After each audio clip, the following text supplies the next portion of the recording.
Praise the Lord dear brothers and sisters. ఈరోజు నిర్గమకాండం యొక్క విశేషాలు చూద్దాం.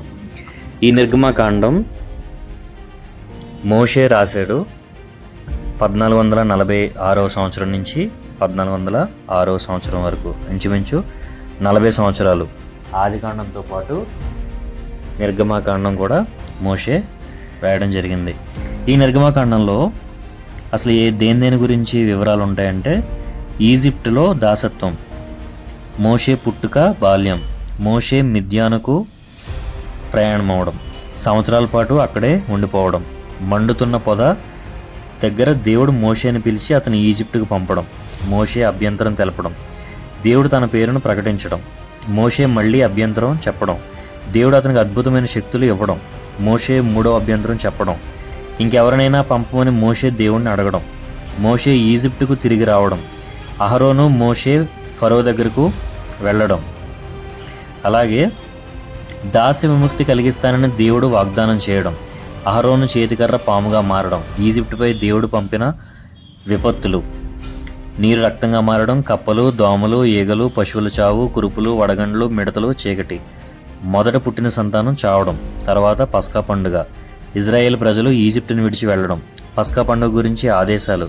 మొదటి సంతానం గురించిన ఆదేశాలు, మేఘం, అగ్నిస్తంభాలు, ఇజ్రాయేల్ ప్రజలు ఎర్ర సముద్రం దాటడం, ఫరో సైన్యాలు అందులో మునిగిపోవడం,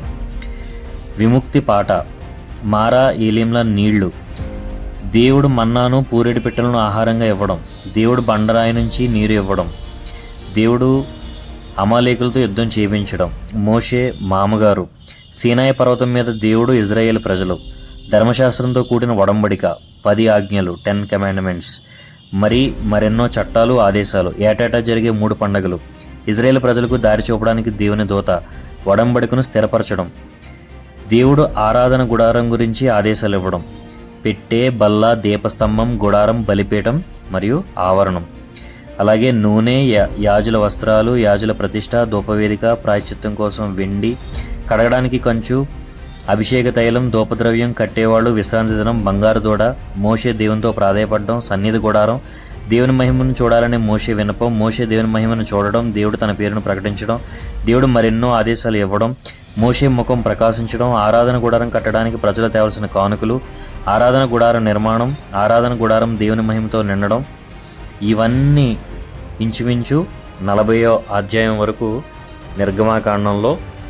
మోషే చేత పరిశుద్ధాత్మ ప్రేరేపణ ద్వారా ఈ యొక్క సంగతులన్నీ మోషే 1446 సంవత్సరం నుంచి 1406 సంవత్సరం లోపు క్రీస్తు పూర్వం ఈ యొక్క విషయాలన్నీ నిర్గమకాండంలో మోషే స్వయంగా రాశారనమాట. అంటే ఆదికాండంలో దేవుని సృష్టిని చూసినట్లయితే, ఇక్కడ నిర్గమకాండానికి వచ్చేసరికి ఇజ్రాయేల్ ప్రజలకు దాసత్వం నుంచి విడుదల కలగడం అనేది మొదటి భాగం యొక్క ముఖ్యాంశం. అలాగే దేవుని ప్రజలు ఎలా బ్రతకాలి, ఎలా ఆరాధించాలనేది రెండవ భాగం ముఖ్యాంశం. ఈ పుస్తకం అంతా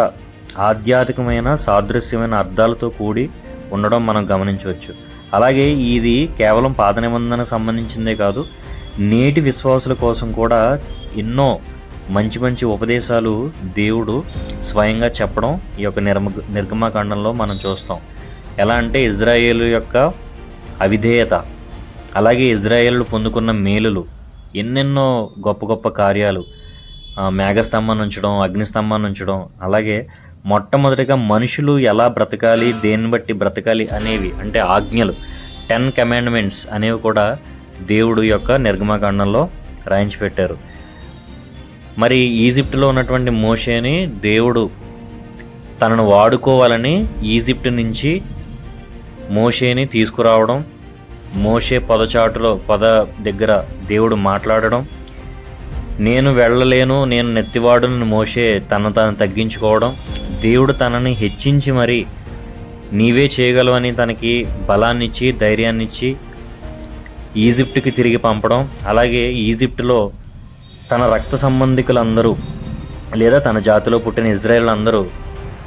బానిసత్వంలో దాస్యంతో బతుకుతున్న వాళ్ళందరి జీవితాలకి మోషే విడుదల కలుగజేయడం మరి ముఖ్యంగా. మరి అలాగే అంతవరకు ఎవ్వరూ చేయనటువంటి మరెన్నో కార్యాలు, కొన్ని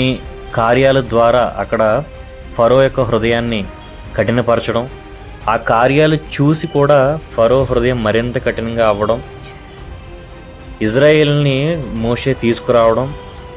తీసుకొచ్చిన తర్వాత మరి ఫరో యొక్క సైన్యం వాళ్ళని వెనకాల తరుముతున్న వీళ్ళందరినీ దేవుడు ఎర్ర సముద్రంలో మరి ముంచడం. ఇన్ని కార్యాలు చూసినటువంటి ఇజ్రాయేలీలు ఆ యొక్క ఎర్ర సముద్రాన్ని దాటిన తర్వాత వాళ్ళు దేవుడి పట్ల చూపించినటువంటి అవిధేయత, విశ్వాసం, నమ్మకం, దేవుడి పట్ల భయభక్తులు కోల్పోవడం, వాళ్ళకంటూ సృష్టించుకున్న ఒక విగ్రహ ఆరాధన, బంగారు దూడను వాళ్ళు చేసుకోవడం, దాని నుంచి దేవుడు వాళ్ళని గద్దించడం, శిక్షించడం, మరలా మోషే ద్వారా వాళ్ళని విమోచించడం, ఇవన్నీ మనం నిర్గమాకాండంలో చూస్తూ ఉంటాం. నిర్గమాకాండం అనేది పాత నిబంధనలో ధర్మశాస్త్రంతో కూడిందైనప్పటికీ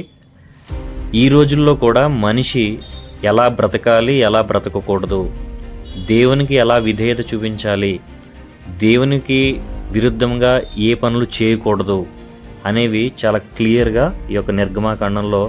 పరిశుద్ధాత్మ దేవుడు మరి మోషే ద్వారా రాయించడం జరిగింది. ఆదికాండం నుంచి ఈ నిర్గమాకాండం వరకు చూస్తే చాలా మార్పులు, సృష్టి మొదలైన దగ్గర నుంచి ఒక జాతిగా ఇజ్రాయేలు జనాంగం ఏర్పడడం దగ్గర నుంచి వాళ్ళందరూ కనానికి వెళ్ళడం జరుగుతుంది. Praise the lord.